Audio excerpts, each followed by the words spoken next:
Ladies and gentlemen, welcome back to another episode of Chat with Matt. Today, I am joined by the very talented and very well-dressed Kirk Berry. What up, man? What's up, man? How you doing? I'm good, buddy. I'm good. And we're on Instagram Live as well. Yeah. Hey, you didn't want to pan over that camera really quick? You might as well show it. Yep, right here. Broadcasting quickly on Kirk's Instagram. But Kirk, how you doing, man? How you doing? I am doing great. I am so great, and I'm just, great. Just great. Why don't you tell the people a bit about yourself and what you do and all that kind of stuff? Well, hey, people. How you doing? I am Kirk Berry, a.k.a. Baby Jordan, a.k.a. Captain Kirk. I have all these weird nicknames. I am CEO and founder of a sports and entertainment company called Court Vision Athletics. What we do is that we coach and train young people in multiple sports, basketball, soccer, football, volleyball, martial arts, dance, different things.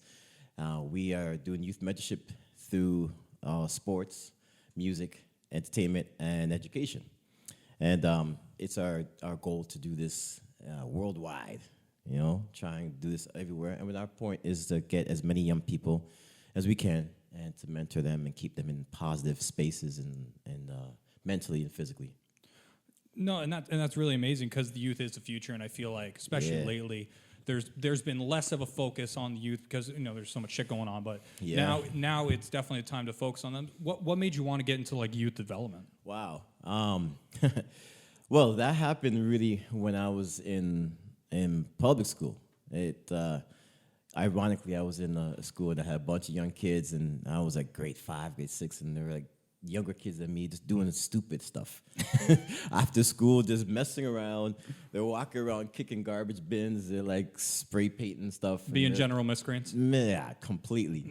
And I was like, this can't be happening, man. I was like, why are these kids doing this? They should be like, doing some fun stuff, like playing games, hopscotch, something, play basketball, something after school. But it got to a point where it was a lot of mischievous things happening. And I don't know, something within me, and I guess you can call it purpose, and my passions decided to start to grow at that time. And I decided to create this sports program after school that combined it with a homework kind of session where they did like a half an hour homework stuff, and then we did some sports stuff after it. And then it was around that time after school where they say around like 3 to 5 or 3 to 6, whatever, is when mainly a lot of things happen with young people because the parents are still at work or they're on their way home.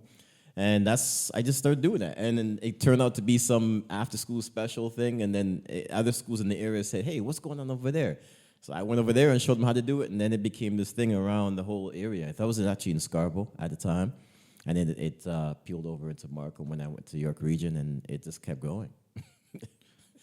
It's interesting to see that when you're younger, there's always a divide, I notice, in classrooms. Yeah. There's always the kids, because I was very similar when I was younger. I was looking I started a music club when I was in grade 7, grade 8, and we performed at the assemblies and all that kind of shit. And then and then moving on to high school and then starting to do things. I started doing things outside the school system, so not related because I don't like people generally, but it's a different thing. But so because this is more the music stuff, what kind of music stuff are you guys doing for the youth? Like the sports stuff is great, and I love that, and we'll definitely go back to that. But what's going on with the music stuff? Well, the music stuff was actually interesting because I'm a drummer. I am a drummer. I make noise. That's what I do. I love it. So I have a band called July Soul Band, and my band actually plays for this amazing singer-songwriter, producer, and chief editor, and my beautiful fiance. I was about to say, did you have the big interlude of title on purpose? Yep. Shouts out to Mo Spence. I know she's watching. Mo Spence, and she is an amazing talent, and we play for her and her music. So that's the band part. We do all that. So the music side now with the young people is that we try to create some type of stage or platform or a way that they can do something or be expecting an event that they can showcase their talent. And then in the past, I used to do these music shows or fashion shows because that is where the arts came in now. Some of the young people I have, they're not into sports. They don't care about music, but they're fashion-minded and they're good in organizing events or talented in other ways. And so we had different stages that we allowed the kids to do their either music or the arts and even drama stuff as well. So those events cater to those young people on an annual or quarterly basis. And then if we were able to, we would do specific training classes or teaching them music or just simple things. And it depends on the location and the area and, of course, the youth. So we try to create programs for that crowd when it's necessary. We don't just plop it there and hope it works. We know that every area is different, but we try to keep it diverse, which is cool. I'm always curious with these kinds of programs. Like what is the community's response generally? Because I know it can be typically mixed depending on the Definitely area. Mixed. And like, what's been some of the stuff that you've been dealing with on that side? Well, definitely mixed for sure. One's a lot of based on nationalities. There's based on the situations of the community. They like to label communities like it's at risk or it's a thrive in the community, whatever. All that stuff. People, they give different titles for things. So we tend to do a little research into finding where we are. What's the buzz on the street? You know what I mean? What's lacking or what is abundance of. We figure that out by just talking to the people, talking to the young people, asking them what's going on, and getting the feel of everything. And then we get an answer that way. We figure out that what's needed, and then we kind of fill the gaps when we can, and if we can. And we pretty much ask them, so what do you like to do? And what would you see yourself doing? What's something that you don't have an opportunity doing? So, because there's some kids that's so talented in rap or producing, but they have nowhere to do it. They have no platform, no avenue, no location to go to. So we're like, okay, well, how about we have a contest or something? We can produce a song, and then we'll have an award for you. And if you need a location to do it, there's a hub that we can create, and this will be a location you can come. And we'll try to give them like free computers at the location and music setup stuff so they can have that hub to work in and then create. And then when they have that free space, they're able to do stuff. And now the creativity comes out, possibilities happen, right? And that's what we want to do. We want to give these kids a chance. Just give them a chance because there's too much within them. And as a youth mentor myself, I hate seeing everyone trying to stop them from having those chances and stop them from flourishing. It's something. Who are the people stopping them, and why are they stopping them? Well, that could be like teachers. That could be, ironically, teachers. It could be corporate, any type of locations that have they actually have the facilities to do stuff, and they're not allowing the kids to come in. They're not allowing the events or the space to be used by the youth. It could be because they don't have to have it like open and they get free space all the time. I get that because it's a company, so they want to make money. I get that. But there's ways a company can say, all right, between these days or this time and these days, we will allow this many young people to come in to do something structure, almost like an internship or something, or apprenticeship or something that will give them a chance to do something positive. And you may be able to get some new future staff from this as a company saying, hey, let me see what these kids do for this small project. And then you can see yes or no for future stuff. So it's sometimes the schools, like I said, teachers, corporate sector. Sometimes it's a political, which is like there's some facilities that's in their ward as a politician, and they're buildings that are community spaces, and there's so much red tape just to use a space for what it's meant for. And then the kids, they get discouraged. So that's all those things that people kind of put blocks in front of them, and they don't want to do it anymore. Or they just find other things, and then they get into trouble. And then you say the typical stuff. These kids are horrible. They just do bad things all the time. And that's not the case. It's just not the case. Got to give them a chance, No, and I absolutely agree where you're coming from there, because a big thing that you nailed on the head there is it's a lot of the red tape. Could be the political reason. It could be a financial reason. Yeah. It could be a social reason. It could be whatever it is. And people allow themselves to either deter away from doing that kind of stuff because there's some sort of personal bias or anything that causes them to not want to help out a community in whatever way it is. And I think what you're doing, I commend you fully on it, because there's not enough people trying to make it clear that the community matters. And especially on a corporate level, and especially with everything going on right now, and businesses closing and people trying to get each other. Like what has been the COVID aspect of everything that you're doing? Oh man, it's so annoying. Someone like myself who I thrive on actually making a difference in these young people's lives, and that needs to be me being present physically in their lives, right? So if it's like, for example, the sports aspect, when they come to the centers, because I also work for the city of Toronto, right? And do Parks and Rec. So when they come to the center for these youth programs, these drop-in programs, these sports classes or anything, if I don't have the facility, if we don't have the physical program, if they're not actually there with us doing things with it, that is like a major part of our work, and I'm not able to do that. So that's a major problem. Whatever I can do on the phone, social media, anything like that to try and keep in contact with them, it's what I've been limited to. And it's really not effective enough based on a lot of young people, because they need that actual time, that quality time spent with them, saying, hey, let's go have a talk. Let's go play some ball. Let's go for a walk. Let's go, take the group and go see a movie. So it's like a group session, and everyone's just feeding off each other and talking, and that helps them gain some self-confidence, self-worth, self-everything, and it keeps them nurtured so they don't fall into the bad cracks. And I don't have that physical connection with all these young people.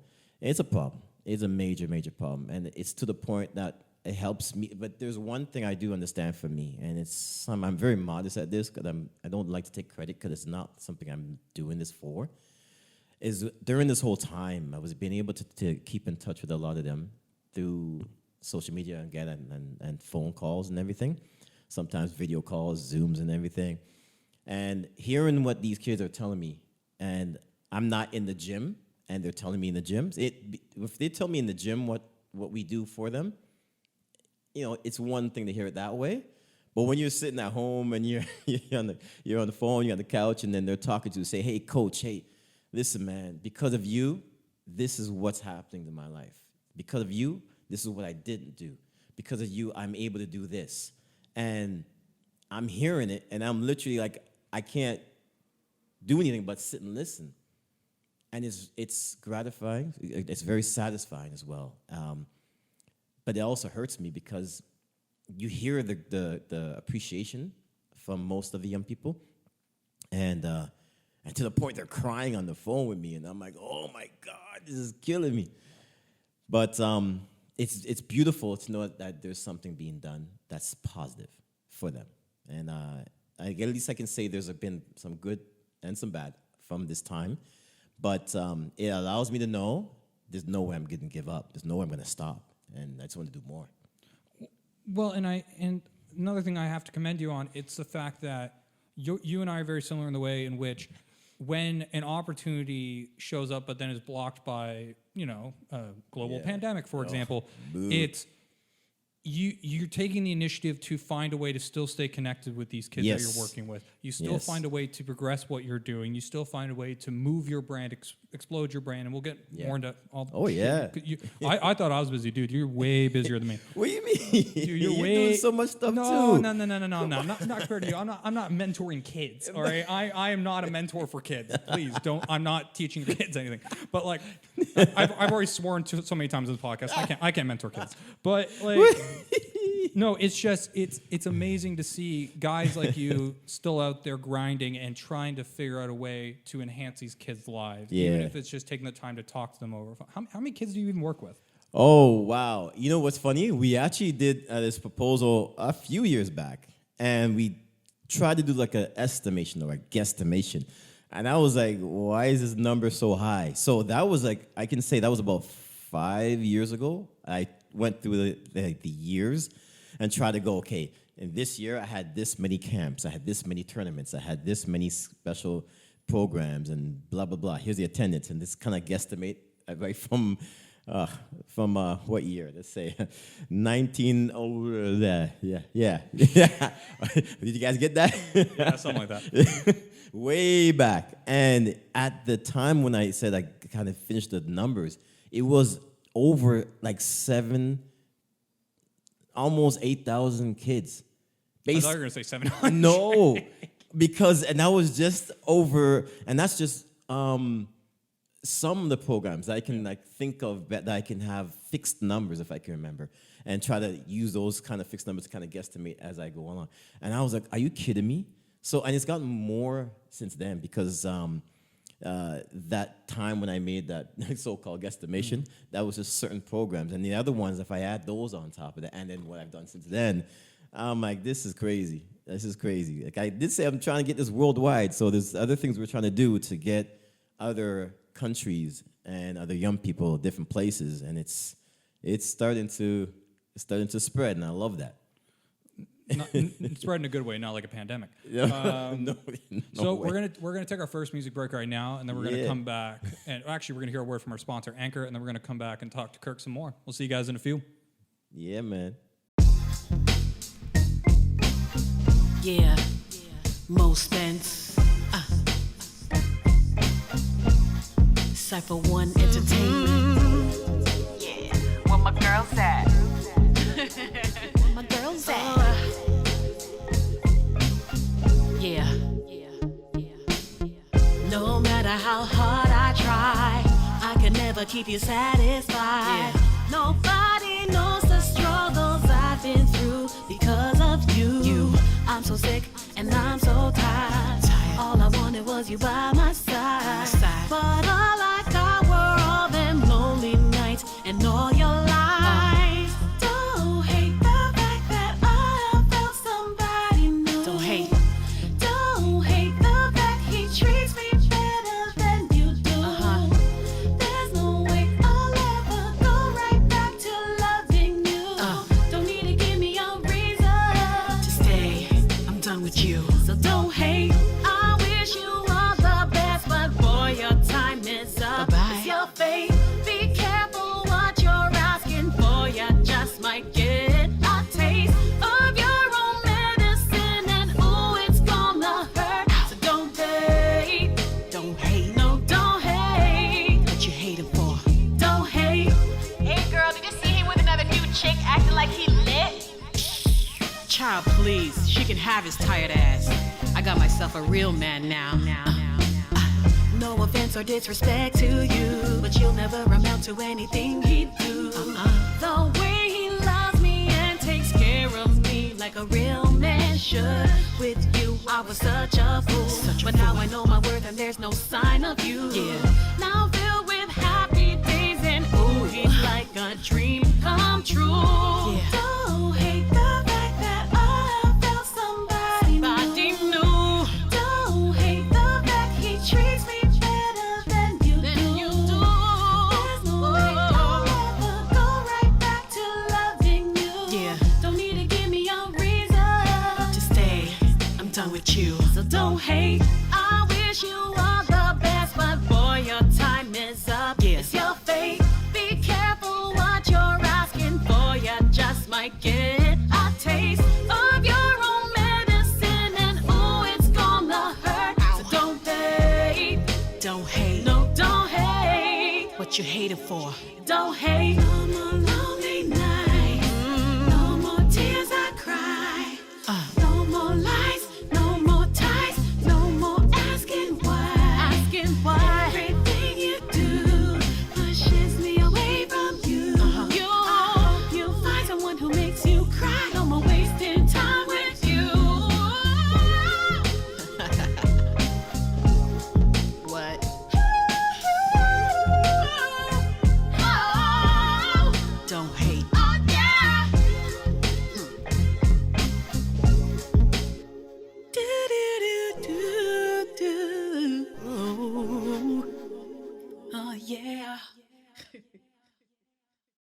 All right, and welcome back from the music break, and thank you once again for Anchor for sponsoring this podcast. Am I recording, Hayden? I am. All right, thank you. So, Kirk, I want to talk to you about your music stuff. Talk to me about this project that you got going with your lady. Well, our music. Well, so first of all, the lady, again, is Mo Spence. You can find her at mo.spencemusic on Instagram. And she's amazing. She's an international singer, songwriter, producer, engineer, and chief editor, and all that stuff. And she's been singing all over the world, and she has a lot of songs right now that are playing in South America, in Europe, and actually parts of the States, of course, and in Africa, because this was crazy. There's some songs that she did with a couple artists we have connection with in Africa as well, and a lot of video DJs are playing her music. So we're happy and honored to be a part of her project that we're doing as a band. The band, again, is called July Soul Band, and we play for her for live stuff and the recording and everything for the live recordings. It's such a great experience. But we have, of course, I'm myself playing drums, saxophone player. I'll shout out to Mo Sax, our keyboard player. Shout out to Jermaine. And also our bass player. Shout out to David. And also our other bass player, Jay. Yeah, you guys know what's up. And our guitarist, we have actually two that we work with right now. Shout out to Barry. And also Vance McKenzie, who's is a legend. He's a Juno nominee and award winner kind of. Man, this guy is a legend. This guy, anyways, this guy like Prince, our Prince. He's amazing. So we've been doing this stuff for a while. It's a great experience. Great experience. What we do is a soul, jazz fusion, and R&B kind of music, which is awesome. We mix it up with some of, of course, the island things and some of the African flavor as well for some of the songs, and it's really cool, really cool.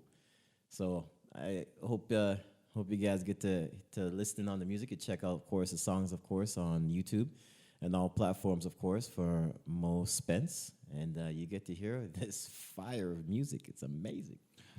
I'm curious with that kind of stuff because I mainly work industry-wise in like the rock, kind of the mainstream kind of stuff.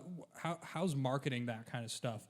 Is it more difficult, or have you kind of found your niche of where you push the content? Well, like you said, that the rock stuff is cool too, and I play that rock stuff, man. I love it. Drummers, we go crazy, right? But pushing our style kind of music is it feels like it's similar. I guess where the challenge comes in for us is that we have so many people out there doing music that they try to call it like soul, or they try to call it R&B when it really isn't. It has a different kind of like alternative sound to it, and then it kind of gets bunched into kind of like the more genuine soul and genuine jazz, genuine R&B. It's kind of a fusion. Yeah. But so it's not genuine. So that makes now the fighting through the cracks or all that, it makes it a little harder. But what's beautiful about it is that we're doing it just about the music, and those who know, those who feel original music and hear it and feel it, they gravitate to it, and that's where the blessing has been for us, and it's nice because we're being respected more, because we're being ourselves, we're being true to our talent and our craft and our sound, and as well as being open to add different things, to do different things, to go into different shows, to go be a part of a different type of recording. And now that helps build a new crowd, because now they're hearing our R&B sound at a jazz kind of restaurant, or an actual a folk restaurant or something like that.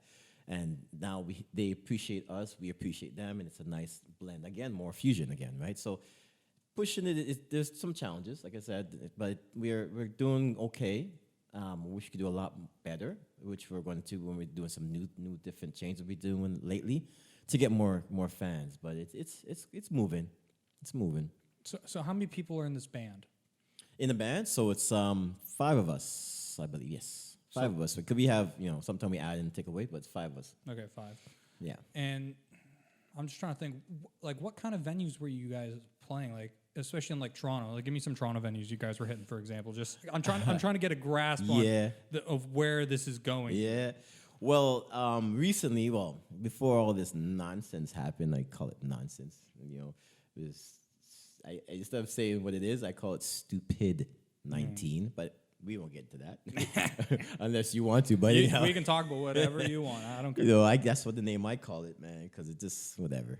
But we were at this location called Local 44. It's a restaurant, and it was a nice spot that we had access to. We were able to do a few shows there, and it's like an open restaurant. They had a nice. I wouldn't even call it like a Caribbean kind of feel. They were really mixed with the crowd and the restaurant itself. There wasn't no like specific about it. So that was a spot we were at. We had locations that we were going to be using out west. Oh man, the name doesn't. I can't remember because we didn't use it yet. We were about to, and it didn't get to happen. We were able to use Harlem restaurant downtown. I remember that. Also, which lounge? There was another lounge I can't remember. There was one spot in Ajax that we were trying to get into, and Whitby. And again, these are locations that we were actually lined up to go to. Didn't get to do it. There's a Spade Lounge has been an amazing place. Spade Bar and Lounge in Scarborough. They've been amazing. We've been there mostly for a lot of our shows. We've done Alley Cats when Alley Cats was around. Unfortunately, that's a place. I'm so sad about that. Rex was on the list too to go to. The famous Rex. Those are the main spots. I know also Danforth Hall was another thing that we were supposed to. And these most of them were some we were about to because they opened the doors for us to come in. So we got to the level of like, okay, now we're going to be going places more, and those were on the list. There are other locations like I said, the Spade or the Local 44 or another spot that we were at. They're regular spots, but it was going to be a good year. Yeah. How much has the stupid 19 really affected what you guys were doing? Oh, it affected everything. So like I was saying, it was about to be a good year. We were working so much in the back end on things, and we were building. And the music was building. We did a lot of stuff studio. We did a lot of stuff promo, management, and radio stuff, and packaging the videos and sending things out. Even like our DJ packs and everything was going out, and VJs and DJs were putting the music on blast. It was going, and it was like now. It was time to do the tour. And there was 3 tours, I believe, lined up. And it was good. Like, literally, last year, we were supposed to be in the States for three city stops. We were supposed to pass through the Grammys. We were actually accepted to play at the Grammys, not like the Grammy stage, but what they have at the Grammys is they have actual set up shows around the time of the Grammys. Yeah. Right? So they're like not... Kind of similar to what Juno Fest is for us, yeah. Pretty much. And it's like different locations. These are the venues that are specifically that were the producers and the big wigs, I guess they called it. We're going to go and chill, have something to eat and drink, and listen to the talent so they know who is next for them. And that's how people get really picked up. And so we were picked up to go on for 2 years. The 1 year we didn't go because we were in the midst of building, and we were just putting stuff out. So we didn't want to go with people not knowing what we had out. They'd be like, okay, that's nice, but they didn't hear it before. So we spent that whole year, 2019, really pushing it. And then it was good enough and heard enough and known enough down there for us to be on stage in 2020. So we were going, and we were all lined up for it, and this nonsense happens. That messed that up. So that was happening, and then there was Costa Rica, for sure. Shout outs to the VJs out in Costa Rica. They've been pushing Mo Spence's music like crazy. And that was going to be a major show down there. Jamaica was going to happen again. We already did Jamaica the year before, and Jamaica was going to be, again, great because we did one before, so now they knew we were coming back. It was like, oh, my God, this is going to be big. And then we were supposed to go to, that was the Europe tour. That was like Netherlands, Germany, England, and, oh, my God, there's so many. And just the ones I can remember right now for certain. 'Cause I knew there was something else supposed to be added along the way once we got there. And then, of course, one I'm so mad about was Jamaica. It was, of course, Jamaica, but Africa was a huge, huge tour.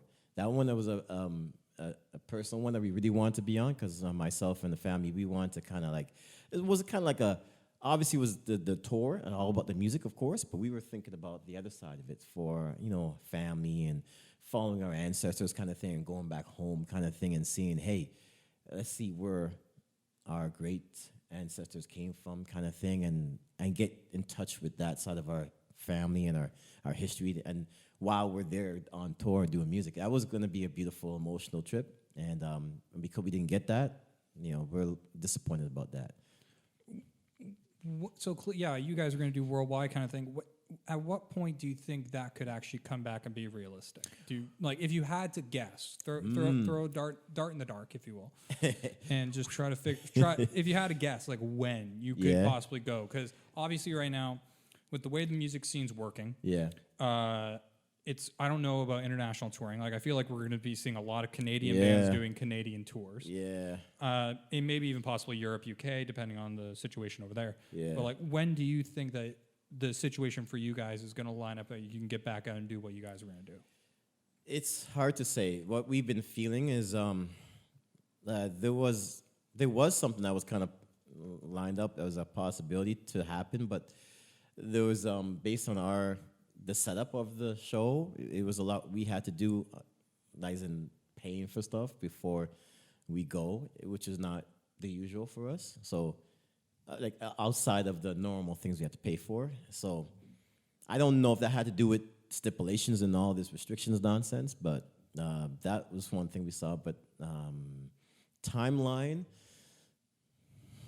I really hope it's within a year. I really hope so, because what we like to feel and go by is that people have been dying for real music again. They're dying for the power and the magic of music, live music. Not being able to go to a show or not being able to hear their favorite artist or band. And it's just what we've been living in the past year. It caused, I feel two things, where people are used to it and they're just like, oh, well.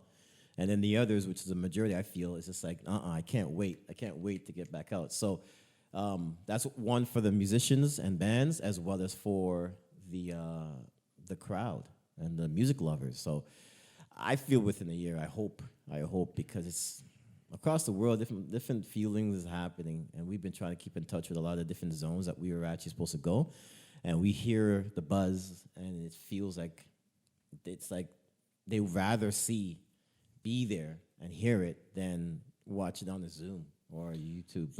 I was going to kind of segue into that, because a lot of the industry I've been talking to, it seems that a lot of these venues are going to be approaching kind of a hybrid approach almost, and where you're getting like a 50%, 75% capacity, and then you tie that in with a live streaming ticket discounted rate for the people who don't want to go. Like, what are some of your thoughts on this live streaming? That I've been seeing it. Well, I guess I see more of the live streaming part than the live yet, but I see how it can happen. I think one of the shows I saw recently was I think Virgin Radio did something, I think. Sure. Or, it was one of their live things, and they had the whole setup, stage, light and everything, and the artists and the singers doing their thing, and their cameras are following them, doing everything as if it's an actual live show. of course, you got all these big LEDs, camera screens for the audience, and that's one way. Like I said, the hybrid, they're paying a ticket to get on the hybrid screen so they can see the artist, and then the artist can see them on the screen, and all these little heads across. That's one aspect, but then with the little screens, there's still space to have a smaller crowd or a crowd per se, and looking at it, I can see how that could be kind of cool, I guess, because if I'm a promoter now and we're trying to put a spin on everything, right? And if I have a show and I can offer, hey, the tickets are $20 or $30 to get in the door. You're gonna see these bands, and the feature is boom, Matthew and all his band, right? And then you got all that, and then the tickets are sold. You got how many tickets you can sell, whatever, and then you got that. But as a promoter, now you can say, hey, I can do more if I can. Depends on the space and everything. With these LED screens and get more tickets sold from people being at home or people in different countries. And they can also pay that ticket, whatever ticket that is, to see the concert live as if they were there, feeling it as if they were there. So I see how there's a spin to it. If you can do it right, it can benefit the artist, the singer, and the band, as well as the promoter, as well as the fans too. It can work, but it's got to be a big budget thing. Yeah, the budget's a big part of it, and I think the other issue that, and I mentioned this in the podcast I did earlier today, so surprise, I'm shooting multiple today. If you follow me on Instagram, you know that. But with the way things are going with the live streaming, a concern I have is when you broadcast internationally, you are saturating that market. Even if it's only a small percentage, you're still potentially saturating, which could potentially affect your physical ticket sales when you are in that market. And the only thing I can think of that would negate that is some sort of geo-lock, geo-tracking on it, that people outside of this zone cannot buy tickets to that. Ooh, that's cool. Kind of like similar to a digital radius clause, like say Live Nation, 300 kilometers, you do the same kind of distance, but with a digital e-ticket. So if you are past this border, you can buy tickets. If you're not past it, you can't buy tickets. Right. And I haven't heard anything about something like that yet. I hope someone's working on it. If not, Makes sense. I'm going to work on it and make money off it. But I don't know how these things are going to go, especially when, and the other side of it is it's the monetary aspect for the bands and the artists and the economic disparity that people have gone through. If ticket prices are more expensive because there's less people in a bar, and if less people, and because especially for venues, they depend on alcohol sales. And that's big. Yeah, if you have 600 people and you want at least $10 a head, and all of a sudden you're reduced down to 300, and you're expecting 20, trying to get 20, whatever you need to do to break even on that. It puts a lot more pressure, but it also deters a lot of people from wanting to do that. I hear that. And also just the other aspect of it, you're going around doing all these shows, and there's venues closing all over the world. Do you think, is that a concern that you have, that like some of these venues that you were potentially going to go over around the world and play, were you concerned that you may lose shows because either a major company like Live Nation is going to come in and sweep all the venue dates? Oh, wow. Oh, you can tell That's I've thought about this That's I've been thinking about this for a while. I like it. And like, are you going to have to find alternative performance spaces, or are you going to have to cut back on tour dates? Like, what are some of your thoughts on that? Wow.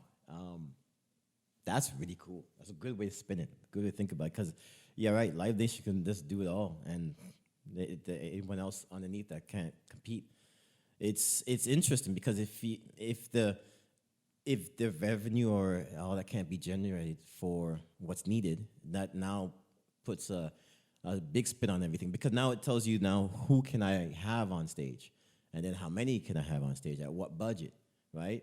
Because now it's going to be more leaning onto the side of like, hey, as a promoter, I can only have whoever on stage that's going to give us a draw to get the maximum ticket sales through the Live Nation stuff, or not like, or your streaming side, or even the ticket side, because you, like you had mentioned, you miss out the bar, you miss out the food, you miss out on merch.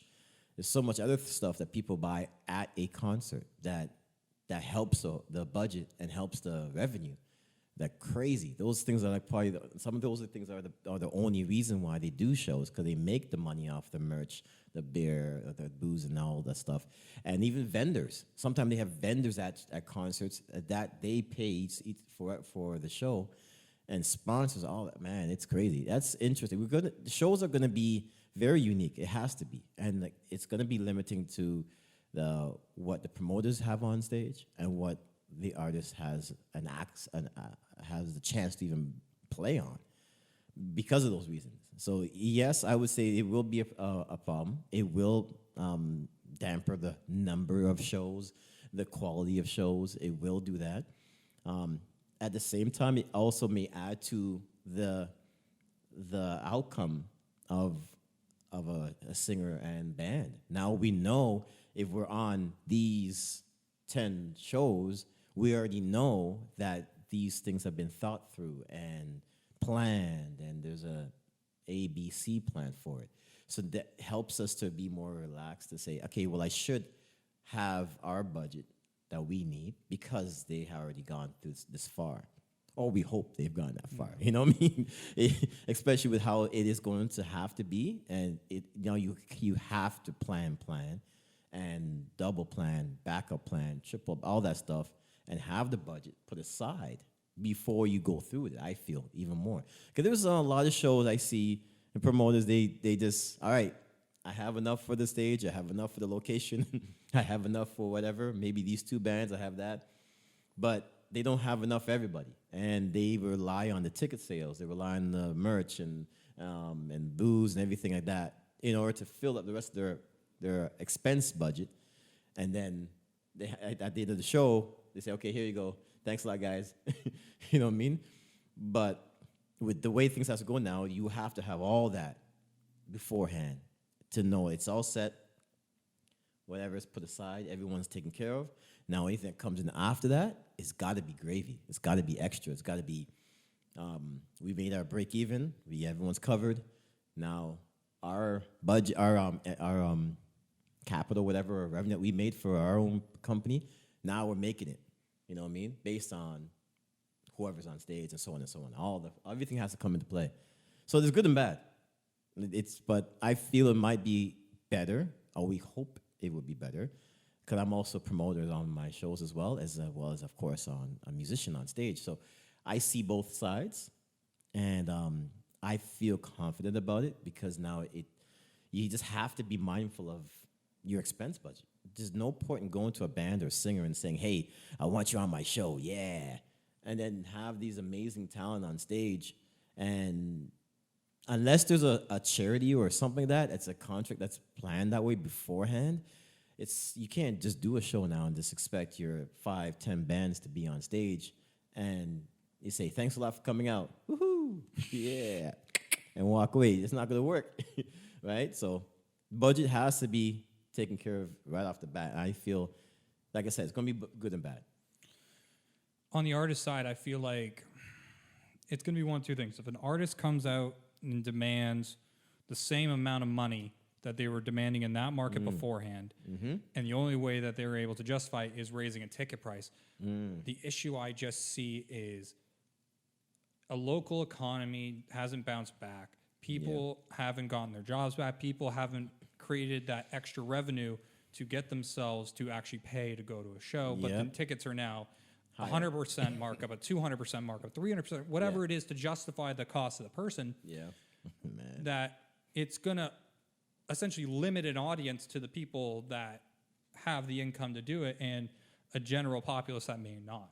Yeah. And I think, and something I want to get into, which I'm going to wrap this up and we're going to our final music break, the future of what it is for the developing artist. What is the landscape going to look like for them? So we are going to take our final music break right now. We're going to hear a final word from our sponsor, Anchor, and then we'll be right back to wrap this up with Kirk. We'll see you in a few.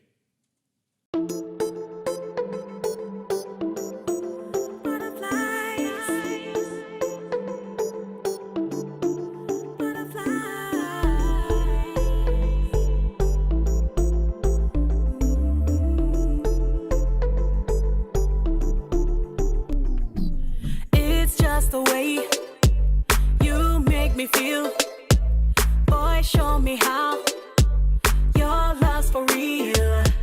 No, there's no way I'll ever go away. Forever I am here to stay. Have you ever felt something so magical, powerful? Have you ever seen something so colorful, beautiful? So take me in your arms and make we slow wine. Do the gully style, baby, bump and grind. You can get it like all the time. Make me feel like the first time.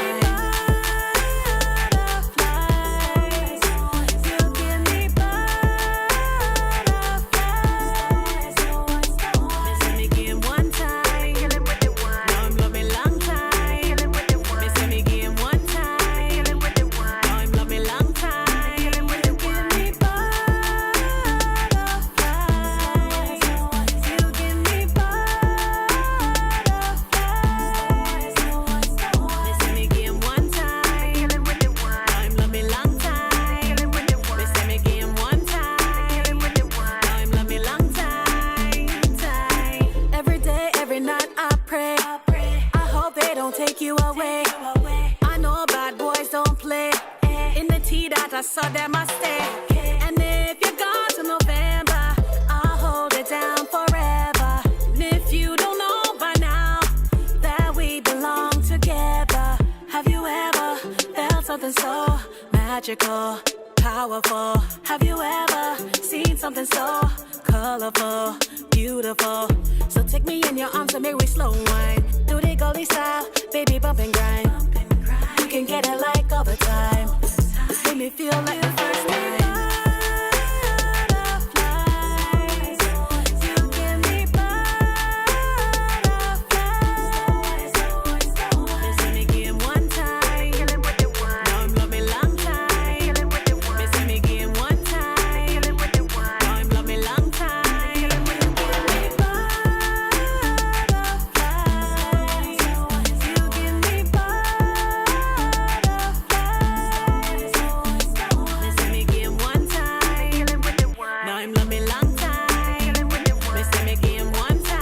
You give me butterflies. You give me wait a minute, watch me kill it.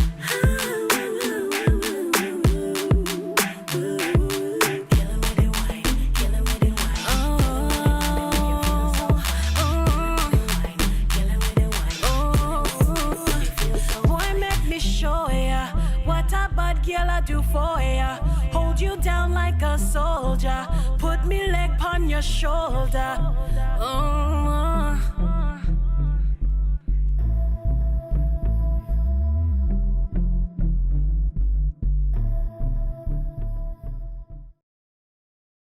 All right, welcome back from the final music break. And once again, thank you to Anchor for sponsoring this podcast.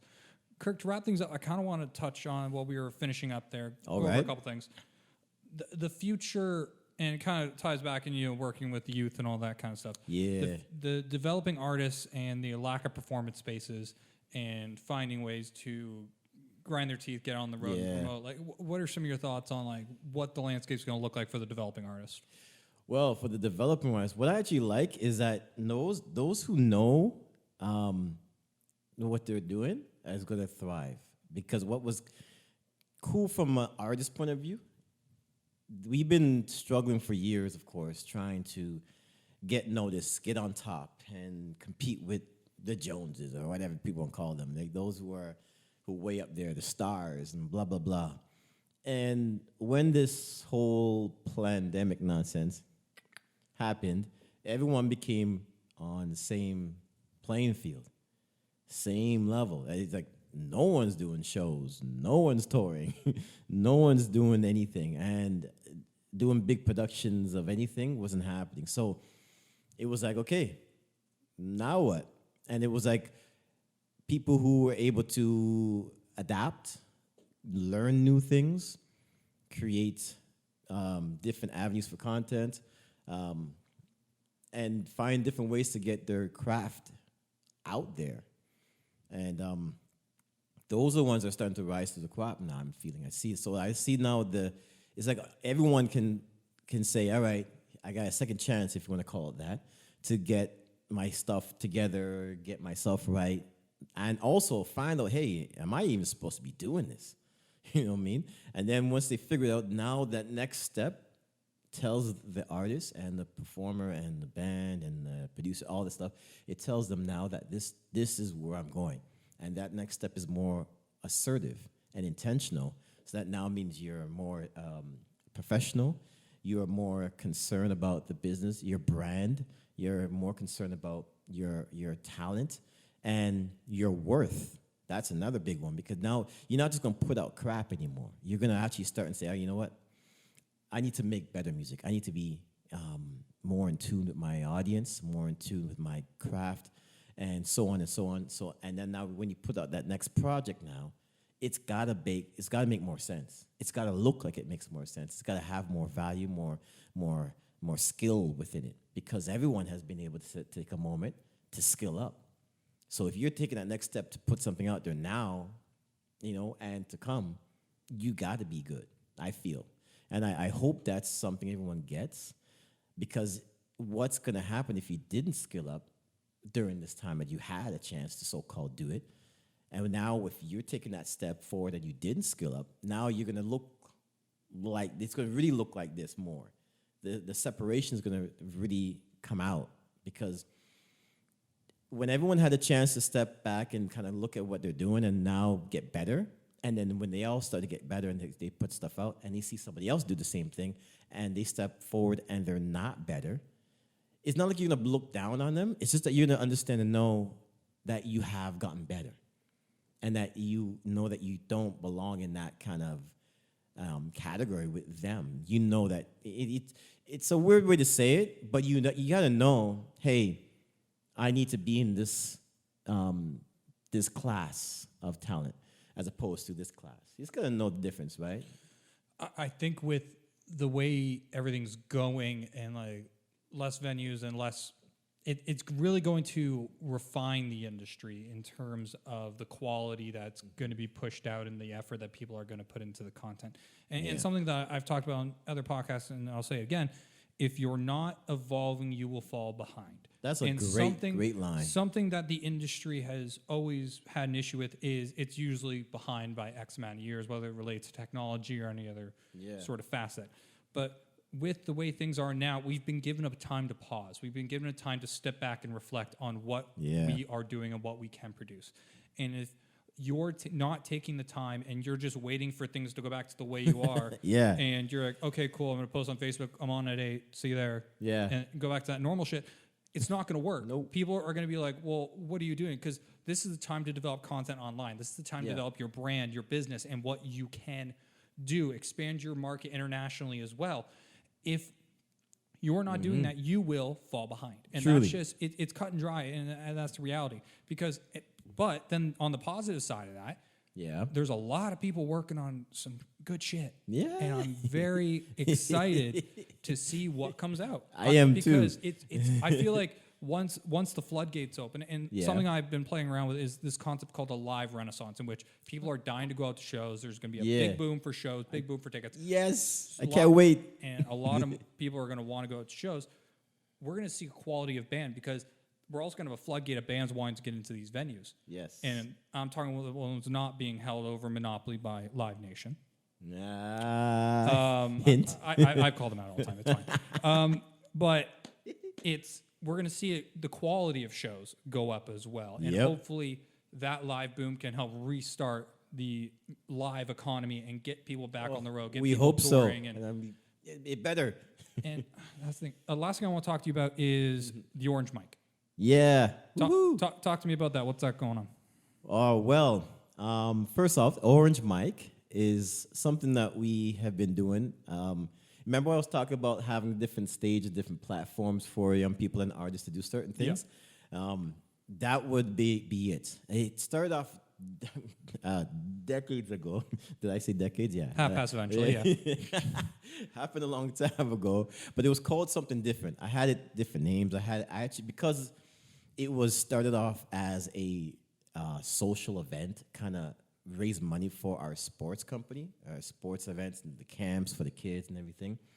And because it's sports, we have most of our sports that we have, there's a ball that's involved, whether it be a basketball, football, soccer ball, volleyball. So I just called the event The Ball. And I actually did that at first because my mom's name, shout out to my mom, her actual name is Cinderella. Oh. Cinderella Berry. So I actually said, you know what, this would be cool. I'll try and do some stuff with it. Have my mom, I'd make it like the ball and that kind of thing. So I just kind of made my logo and everything like the ball. It's kind of cool. So it was like that for many years, and then I had different themes with it, where I just kind of like it was like dress themes, like we'll be all black or all white, or people dressed in cookies and cream colors, like browns and creams, or summer colors. People were dressed in bright colors. And I just did certain variations of that over the years. So it was like a dinner and live entertainment. And it was like that. And there was even some shows where we had the dinner and live entertainment. And then later in the night, because of the location where we were, there was a gym attached to it. So that we would have like a celebrity basketball game later in the night. And that was actually really cool. So we're all dressed up and everything, entertainment. And And then we said, okay, let's go over now to the gym. We have just walk down the hall. The gym's all set up, there's DJs and everything, and so that was happening. So it was a live thing, great event, and we did that for so many years. Now, it evolved in different things where it came more like I started to rent more restaurants or banquet halls, and it was evolved in like that. So the name changed over the years because other people were doing events similar, and it got to the point that people were mistaking my event for someone else's event. So I'm like, I have to kind of make this into a name that is more exclusive, that I can't mess with anybody else, and I need to have some type of a gimmick. So orange, as you can tell, has been our main color because of how we started off with basketball. The color of the basketball was the first, sport. And then I started off as the Orange Party, right? And it was actually a party, and then it came out, but then there wasn't as much live stuff. So I need to get back to the live, so I just thought about the mic. I'm like, the orange mic. Yay, there's my gimmick. I was actually influenced a lot by certain shows, too, that was out there, more intimate. Something like NPR's The Tiny Desk. That was something that kind of inspired me as well, because they had the gimmick. And, of course, my marketing background, I was thinking about that as well. Like, that's cool. That's their gimmick. You'll know it's them. You say it. Even when you see a Tiny Desk anywhere, you kind of think about them. That's cool. So I thought about that and how would my spin on it. That's where the orange mic came in.